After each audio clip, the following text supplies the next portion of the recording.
I'm Jan Jeffcoat, and it's Friday. Yay, you made it. It's January 30th. This morning, we are following a tale of really two possible shutdowns, one political, one literal. Both could have a major impact on millions of Americans. Right now in our nation's capital, lawmakers racing against the clock to secure the votes needed to keep the federal government fully open. And another blast of winter weather taking aim at multiple states across the South.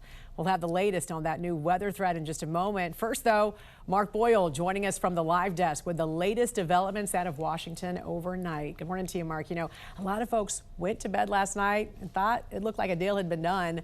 But as of this morning, still no vote, and senators do not meet again until later this morning. What's going on? Well, there's been a few changes overnight while you were sleeping. The Senate did work into the night, close to midnight on Capitol Hill, and everything seemed to be right on track and agreement between the Senate and the White House. However, the night ended without any legislation being pushed through. In fact, some Democrats and a few Republicans blocked passing the bill, saying more negotiation was needed. The president and Senate leaders in both parties have agreed to the framework of a deal.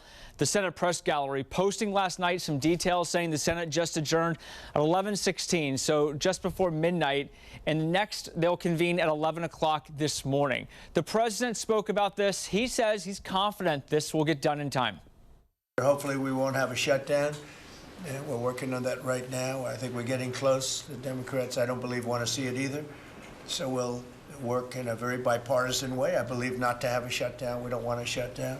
As part of the current deal that's on the table in the Senate, lawmakers would pass a broad government spending bill that would not include funding the money needed, the Department of Homeland Security. Instead, the Senate would pass what's called a stopgap measure for 2 weeks that would fund DHS. And during those 2 weeks, Republicans would renegotiate funding for DHS together with the Democrats to include new changes for how ICE can operate during immigration enforcement.